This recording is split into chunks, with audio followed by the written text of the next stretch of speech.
Heyo everyone, DQWERTYC here, and what you see before you is a camera that is taking a photograph of this corner of this desert village.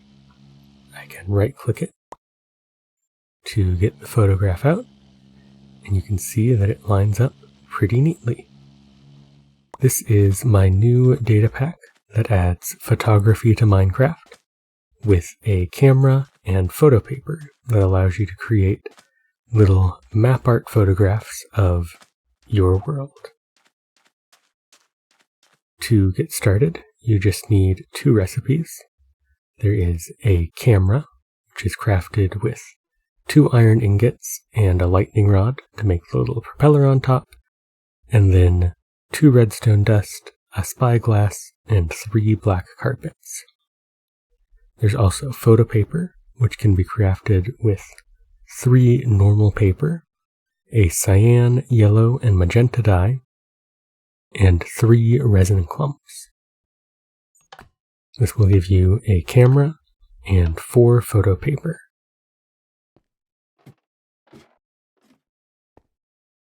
To use the camera, just click and hold your Use Item button. This is typically right click, and that pops up this little viewfinder, which will show you everything that will be in frame. If you make a mistake when you place it, you can just left click it to drop the camera again and make another attempt. So I'm going to take a photo of this desert temple. Real quick, I'm going to take a screenshot just to get a good before and after of the area I'm taking a photograph of and what the photograph looks like.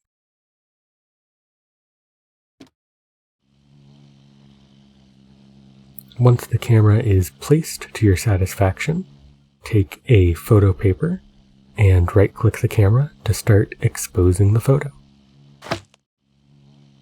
You can see here the little dust particles mean that the photo is being exposed, and this little red light shows the progress that's being made. Because this is a rather wide open space, this photograph is going to take a bit longer than some others might to finish exposing and for the ring to fill all the way up.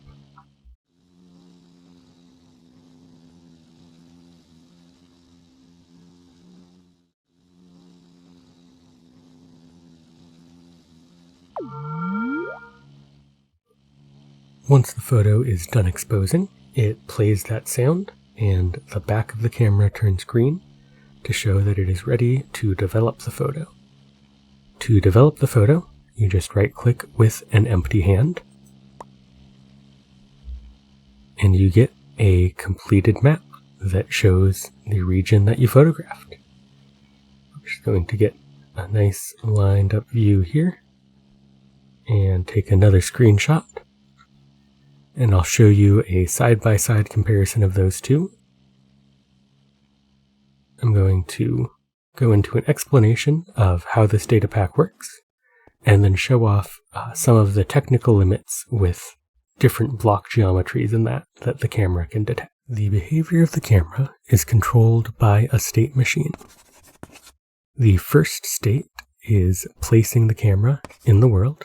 After that, it moves on its own, indicated by the yellow arrow, into an idle state. Then, after the player right-clicks it with a photo paper, indicated by the green arrow, it moves into the exposing photo state.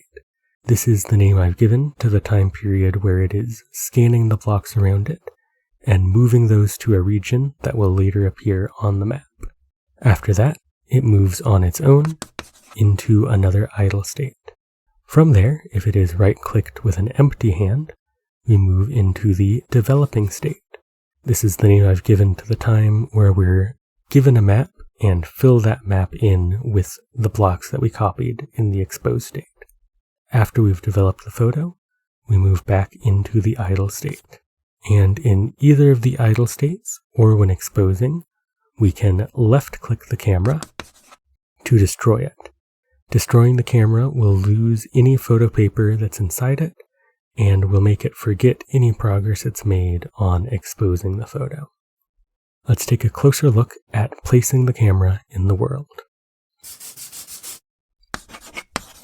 To place the camera, the player clicks and holds right-click and then releases it, as shown by this timing diagram. The left and right here have right-click not being held, and the part in the middle has right-click being held. These tick marks show when the game ticks are. These are when we can run functions or when advancements are triggered, or anything in the data pack that can detect what's happening. The first thing we have is a scoreboard. This is a used goat horn scoreboard. This will increment once on the rising edge of the player using the item. We then have an advancement for using item that triggers every tick the item is held. This will detect the rising edge by seeing if the scoreboard has been set, and it will trigger every tick after that when it's held. We also reset a timer during this advancement, and we append to a schedule to run a scheduled function one tick in the future. In this scheduled function, which runs before the advancement on ticks when they both run, we decrement that timer by 1, and we use that to check for the falling edge. On this second to last scheduled function here on the far right side, we don't know that we won't run the advancement later that tick. So there is a 1 tick lag between actually releasing right click and that second scheduled function running and us noticing that right click has been released so that we can place the camera in the world. The camera itself is composed of 4 entities. The first one is the item display that shows the main camera body. This item display is rotated to match the player's pitch and yaw, and it is used as the main entity for our custom data and where the raycasts originate from, because it has the correct angle already. It makes it easier for not having to recalculate or store that later. The second entity is another item display. This one is purely cosmetic. It shows the little propellers that make the camera feel a bit more real, a bit more grounded in the world, instead of just floating there in space. The third entity is an ender pearl. This is a passenger of the first display entity, and its owner is set to be the player who summoned it. This allows the chunk that the camera is in to stay loaded at all times. And because the ender pearl looks kind of ugly there, we've set its data to make it invisible. The final entity is, unsurprisingly, an interaction entity. This uses advancements for both the left and right click detection in the camera.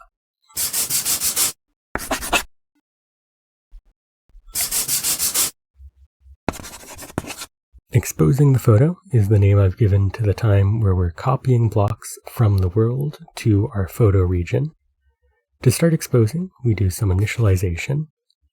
This includes force loading the chunks in the target area, as well as setting some data so that if any other photographs start, they know to go to the next chunk in the photo region. Then we start exposing the first column. At the start of exposing the column, we reset our altitude. That's used for block shading later on, and force loading any new chunks that haven't been force loaded yet in the target region. Then we start the next pixel. With the pixel, we do some raycasting. We'll get more into how that raycasting works in a second. After doing that raycasting, we check to see if we're in the last row for that column. If not, we move on to the next pixel and repeat. This start pixel is marked in orange to show that this is where the function can be re-entered a tick later.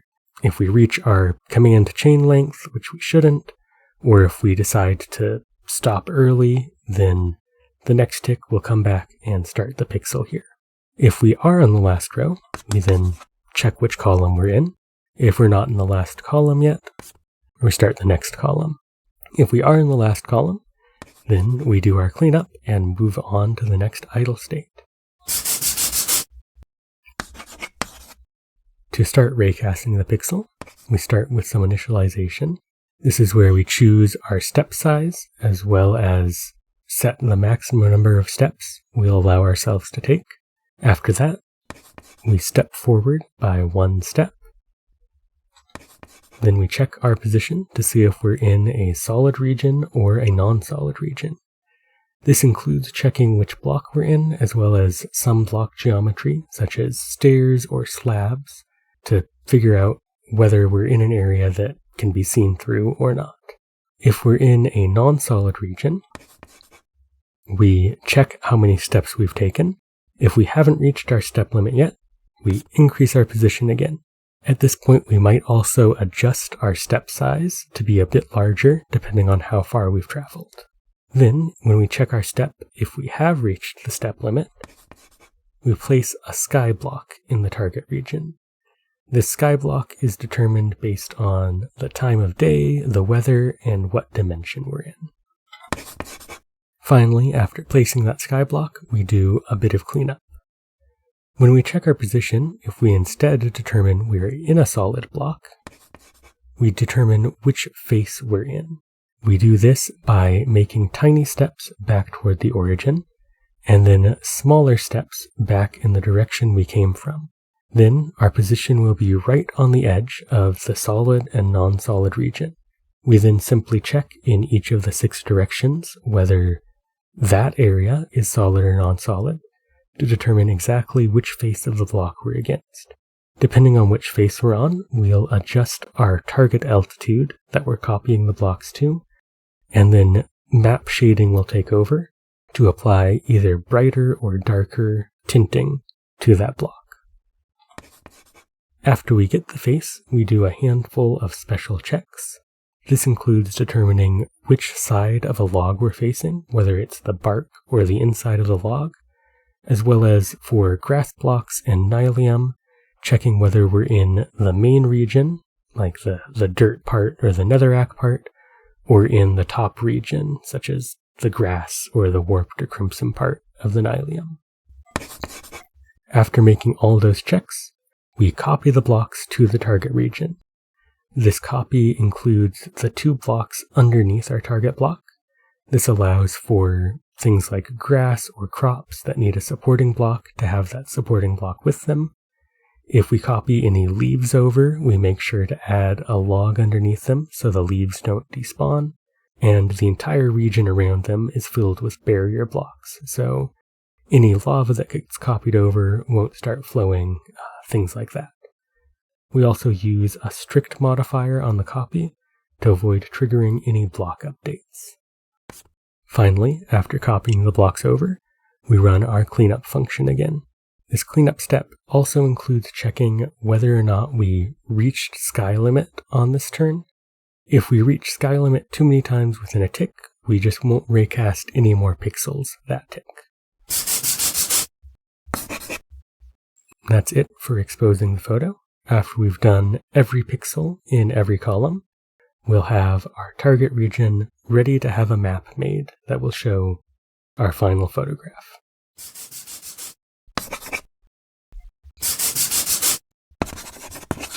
To develop the photo, we start by saving some player data, including the player's position and rotation, just so that we can return them to exactly where they were when they started developing the photo. Then we teleport the player to the middle of the map region, and we give them a blank map. Then we run an item modifier. This item modifier has an exploration map modifier. In vanilla, this is what's used to make buried treasure maps point to buried treasure. It's what lets exploration maps from cartographers point to whatever various structures they point to. In this case, we're pointing to a custom invisible structure that only shows up in our custom film dimension, and it shows up with a high enough density that if you're standing in the middle of a map region and you search for the nearest one, it'll be guaranteed to be within your map region. So it's a way to allow a map to be given to a player and have it start filling out with them not needing to make any additional right clicks to convert the map item into a filled map. We also set some other components in this item modifier. We remove the icons from the map, we update the item name, and we change it so that the tooltip doesn't have a map ID anymore.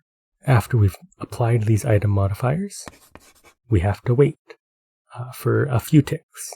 We just need to make sure that the item in the player's hand is a filled map item. After that, we wait one more tick before returning the player back to where they came from. We teleport the player back to where they started, and then we reset the camera so it's ready to expose the next photo. And that is the mile-high view of how the camera works.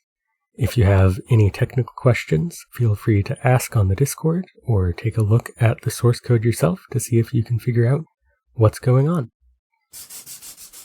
Like I mentioned earlier, there's a bit more to detecting whether or not we're in a block than just checking what the block is.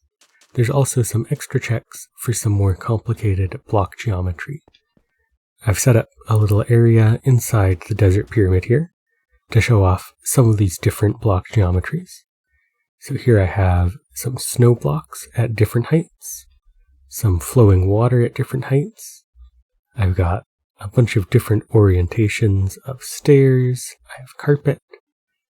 I have these mushrooms that show off the non-full blocks, as well as the dirt and the warped and crimson nalium, which show off different textures at different heights. So the top of the block will be green, while the rest will be brown, and so on.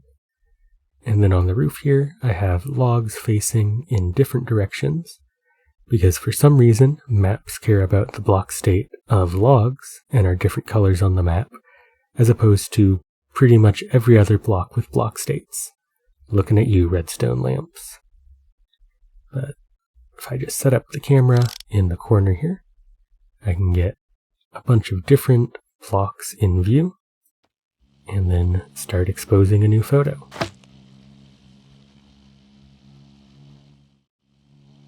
You can already see that because we're inside and the nearest blocks are all very close, this one is going much faster than the first photo of the landscape. It's just because each individual raycast does not have to go nearly as far, so I can fit more in each tick. And even if I don't fit more in each tick, there's less processing within each tick, so it doesn't slow down the game nearly as much.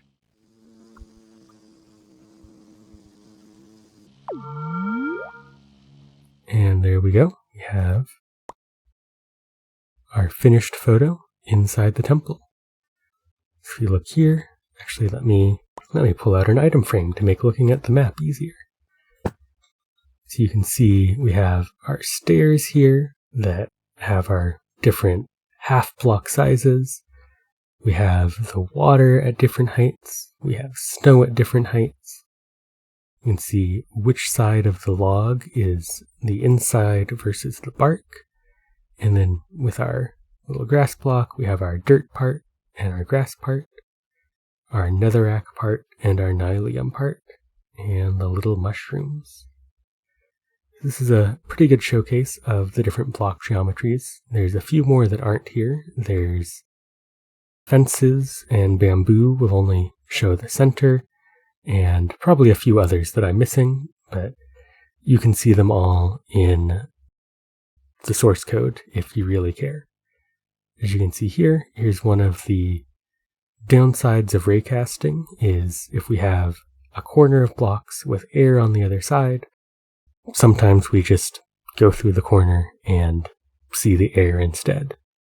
I could probably figure out a better way to take care of that, but the raycasting is already pretty intensive as it is, so I'm not really planning on doing anything more. The other downside that you can see from using maps is that most of the maps will have a little indicator on them, and this is definitely a bug, but I don't know any workarounds, because these maps are in another dimension. There's no reason this item frame should be showing up as a marker on the map. Yeah. Like I said, it's a very experimental data pack. But yeah, that is pretty much it for this episode. I hope that you enjoyed. If you like this sort of content and want to see more Minecraft shenanigans in the future, please consider leaving a like and subscribing. If you have any technical questions about the data pack, there's a link to the Discord in the description where I'd be glad to do my best to answer any questions you have. And I hope to see you all in the future.